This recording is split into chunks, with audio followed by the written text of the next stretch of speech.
So, common mistakes when writing objectives, describing what instructor will do rather than what the learner will do. So, hindi po dapat ang instructor ang ina-expect na gumawa ng mga particular na mga bagay when it comes to certain subjects. So, also including more than one behavior in a single objective, forgetting to include all three characteristics, using performance terms subject to many interpretations and that are not action-oriented. Okay. So, writing unattainable or unrealistic objective, of course, yun yung iniiwasan natin. Writing objectives unrelated to a stated goal, it's a big no-no as well. Kung hindi naman siya, wala namang kaugnayan sa goal mo, then write another one. Cluttering an objective with unnecessary information. What do you mean by cluttering? Of course, kailangan linisin and kailangan gumawa ng mga certain revisions and making an objective too general so that the outcome is not clear. So, masyadong broad or masyadong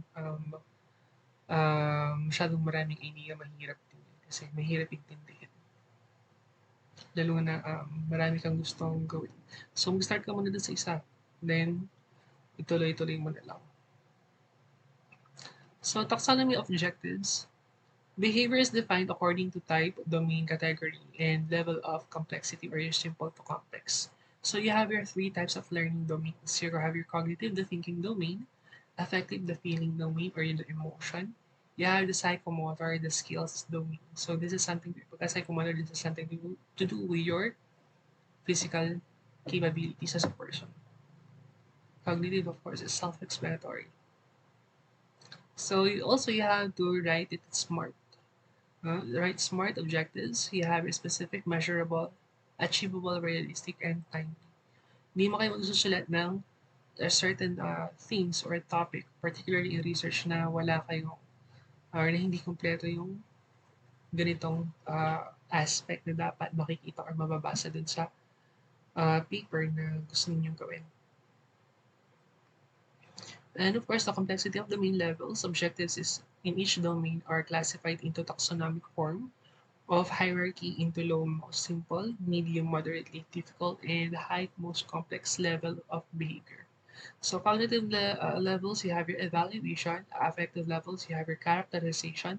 Then you have your psychomotor for the origination. So teaching in the cognitive domain, learning in this domain involves acquisition of information based on the learner's intellectual abilities and thinking processes. Methods most often used to stimulate learning in the cognitive domain include lecture, one-to-one instruction, computer-assisted instruction. So yan po, para matuto isang tao. And of course, teaching in cognitive domain focuses or learning is the traditional focus of most teaching. And next is you have your cognitive knowledge is an essential prerequisite for learning affective, and the psychomotor skills. Teaching the affective domain, learning in this domain involves increasing internalization of commitment of feelings. Affective learning involves the degree to which feelings or attitudes are incorporated into one's personality or value system. Methods most often used is stimulate learning in the affective domain. You have your group discussion and your role playing. Okay, so balikan lang natin yung sa cognitive. So pagka sa cognitive, again, essential prerequisite for learning affective and the psychomotor skills. So this has something to do more on knowledge or more enhancing of your academic talent. So whereas in your affective domain, you are taught to put yourself in another's shoes, meaning your empathy. Kaya nagkakaroon ng role-playing and a group discussion for you to be able to know what it's like to be on that particular situation. Okay.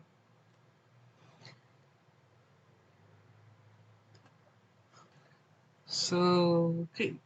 Questioning, of course, it has something to do with your recitation. No?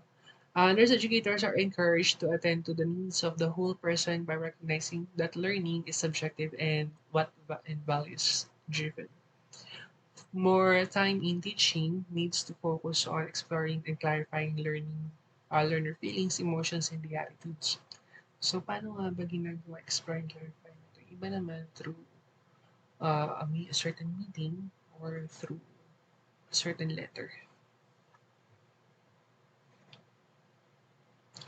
So, teaching a psychomotor domain, learning is the domain involves acquiring fine and gross motor abilities with increasing complexity of neuromuscular coordination. Methods most often used to stimulate learning and in the psychomotor domain include you have your demonstration, return demonstration, simulation, gaming, and your self-instruction.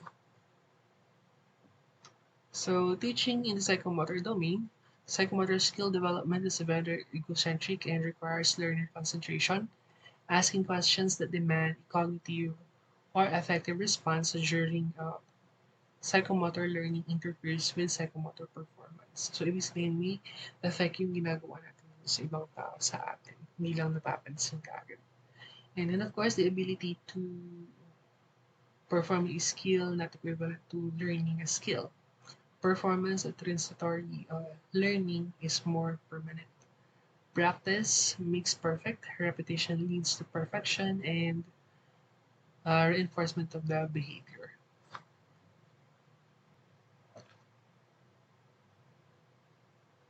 So factors influencing psychomotor skill acquisition, the amount of practice required to learn new skill varies with the individual, depending upon such things as readiness to learn, motivation to learn, past experience, and health status.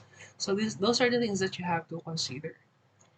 You have to assess for the readiness to learn of the student or the patient. So, for example, na lang sa hospital. If your patient isn't for discharge yet, wala pang instructions, first you're not going to just discharge the patient because you saw him or her being well. So, isa pa, titingnan natin dyan yung edad, kung ano ba yung um, appropriate ba sa age niya para turuan siya ng certain things or for her to be able or his or her to be able um, to decide um, and if they are interested. Okay, so pagka hindi interested, mahirap ibigay yung isang what you call this. Pagka hindi pa ready, of course, hindi naman agad ibibigay yung mga complex na task. We have to first start with the what you call this, basics. So, of course, the motivation to learn. Pagkasabi ng motivation, ano ba yung nagiging drive para matuto sila? And past experience. Sabi natin, past experience could teach us also lessons. And nasa atin na lang kung paano natin tatanggapin yung past. And of course, the health status. Okay? Health status now, learner natin, we should not neglect that the health status of our learner.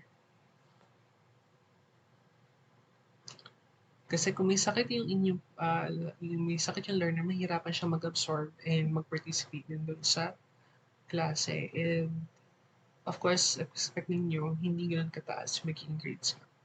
And factors influencing psychomotor skill acquisition, you have your environmental stimuli, anxiety level, developmental stage, and practice session length. Environmental stimuli, what drives you to do such things or to respond. And anxiety level, the nervousness. Of course, pagka extreme yung anxiety ninyo, you are not going to function very well. Tendency, pagka masyado yung takot or matindi anxiety, iba, they tend to lose consciousness. Okay? And followed by your developmental stage. So again, if you're going to follow the developmental stage of either Sigmund Freud or Erik Erikson or the other educators, uh, you should be able to learn something or for you to become better. And developmental stage. No? Again, developmental stage, hindi naman porket sinabi na ito edad ng isang tao, even the maturity of their brains, uh, you have to look into it also. And of course, practice session, ng mga practice session na yan, you have your written demonstrations, mga ginagawa ng mga students or ginagawa ninyo before kayo mag-perform sa harapan ng professor to make sure that you are not missing anything and you are able to recite things. So also,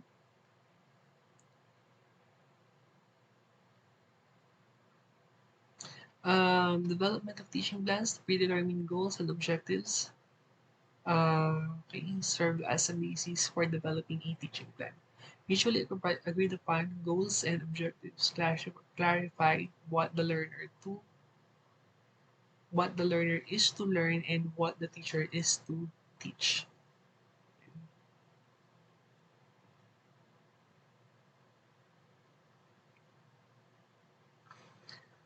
Okay, so reasons to construct teaching plans ensures a logical approach to teaching and keeps instruction to on target. So also, kakasigin yan mas organized siya. And also, communicate in writing in action plan for the learner, teacher, and other providers. Serves as a legal document that indicates a plan is in simple and the extent of progress toward the implementation. Okay. So basic elements of teaching plan, you have the purpose, goal statement, objectives and sub-objectives, content outline, and methods of teaching, time enrollment, resources of instruction, and of course the evaluation. Okay. Internal inconsistency exists when you can answer yes to the following questions. Does the plan facilitate a relationship between its parts or does all 8 elements of the plan hang together? So tingnan natin ulit. Purpose, goal statement, objectives or sub-objectives, content outline, methods of teaching, time allotment, resources for instruction, and evaluation.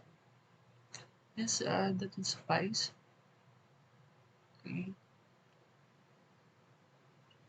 So the major criterion for judging a teaching plan, sorry. Okay, so the major criterion for judging a teaching plan, you have your internal consistency exists when you can answer yes to the following questions. So the major criterion for judging a teaching plan is the identified domain of learning in each objective reflected in the purpose and goal, as well as across the plan all the way through to the end process of the evaluation. So use of learning contracts. Learning contract are written formal or verbal informal agreement between the teacher and the learner that delineates specific teaching and learning activities that are to occur within a certain time frame. So yun, it's like a contract, no? Kadalasan yung mga ganyan, yung learning contract na yan is attached at the back of the student handbook or given by the coordinators or the dean. Purpose of the learning contract to encourage learners' active participation to improve teacher-client communication. And of course, use of learning contracts continue. Learning contracts are an increasingly popular approach to teaching and learning. Serve as an alternative and innovative technique that embodies the principles of adult learning. Can be used with the audience of adult learners as well. So hindi naman pwede na adult yung pinagkuhanan mo sa bata mo ituturo, hindi nila maintindihan yan. First, you have to look into the capacity of the family. Okay. So use of learning contracts empower to learner to the learner by emphasizing self-direction, mutual negotiation, and mutual evaluation of competency. So stress shared accountability between the teacher and the learner. So yun siya, medyo mas malaki yung pananagutan na dito. No? Hindi lang pa pwede na sa student lang yung uh, magre-reinforce, but also uh, need the parents as well, or kung sino man yung malapit na kamag-anak. Yan. So, components of the learning contract, you have four major components: content, specifies precise the behavioral objectives. So, nandiyan yun. Dun papasok siya sa mga kontrata na yun. Then you have your evaluation, specifies criteria by which the outcome, specifies criteria by which competencies will be judged.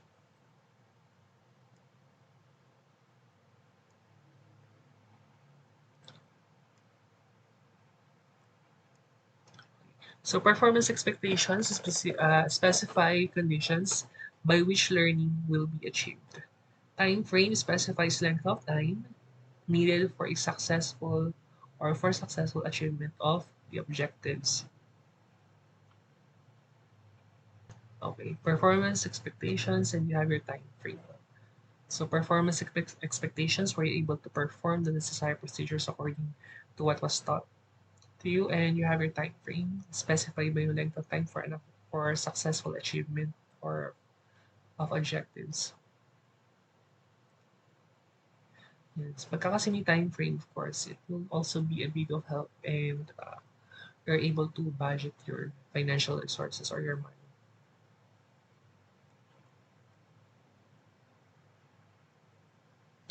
So the learning or the concept of learning curve, a graphic depiction of changes in psychomotor performance or at different stages of practice during a specified time period.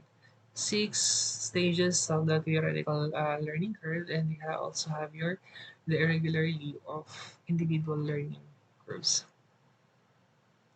Of course, the state of the evidence. Educational literature has plenty of evidence establishing the value and the utility of behavioral objectives. Taxonomic hierarchy for categorizing behaviors such as or has also been established. So also part of it is body of evidence and on teaching plans is available. Educational literature has new approach on learning contracts, psychomotor skill acquisition, and learning and the curve report.